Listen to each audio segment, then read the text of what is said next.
Good evening, everyone. Welcome to the channel. Before I begin, here are my disclaimers. Today I am going to give you an update about 21 Capital Inc. Annual Report. 21 Capital Inc. offers a range of services and businesses related to the cryptocurrency market.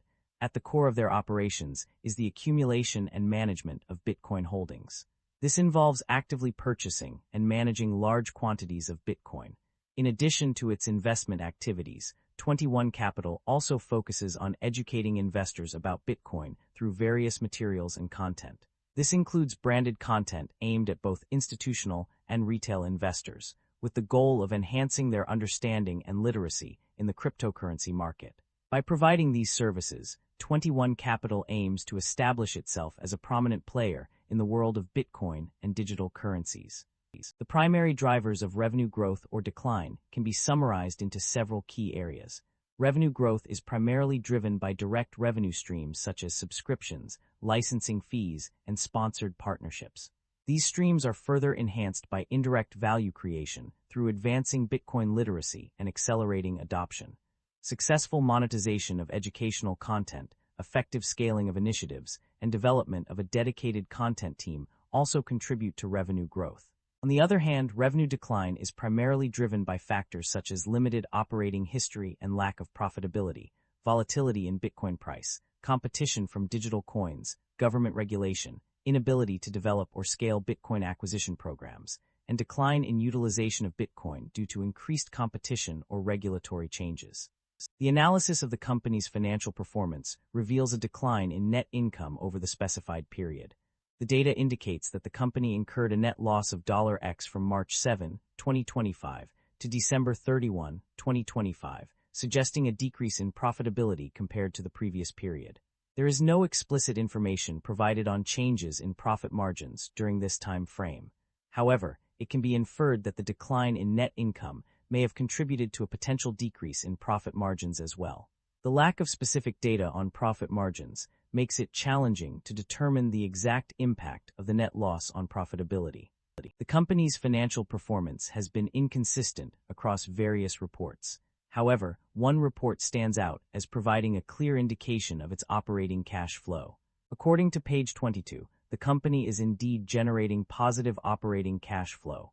This suggests that despite some uncertainty and challenges, the company has managed to produce sufficient cash from its operations to support its activities.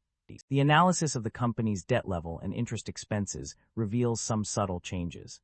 According to page 75, the implementation of ASU 2020-6 has led to a decrease in interest expenses. However, it is unclear whether this reduction is significant or merely a minor adjustment. A closer look at page 85 provides further insight into the company's current interest expenses, which stand at $347,481. Unfortunately, there is no prior data available for comparison, making it challenging to determine if this figure represents a substantial change from previous years. The company has made several acquisitions and divestitures as part of its business operations. On page 9, the company acquired a significant amount of Bitcoin through various private investment in public equity transactions, totaling over 48,000 Bitcoins. In addition to these Bitcoin acquisitions, on page 17, the company acquired 3 entities, 21 Assets, LLC, Tether Investments, SA de CV, and Bitfinex. These acquisitions are likely strategic moves to expand the company's capabilities and presence in the market. On page 89, the company made further purchases of Bitcoin pursuant to a business combination agreement and a June pipe Bitcoin sale and purchase agreement.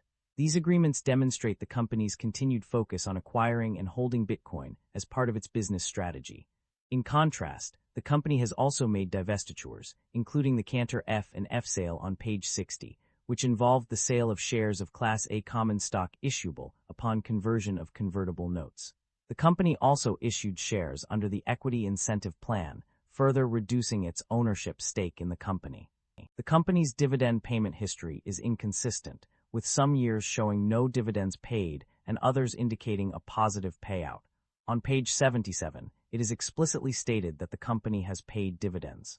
Additionally, on page 99, while not explicitly stated, it can be inferred that the company has paid dividends due to the context of the information provided. Regarding share buybacks, the data suggests that the company has engaged in this practice in some years.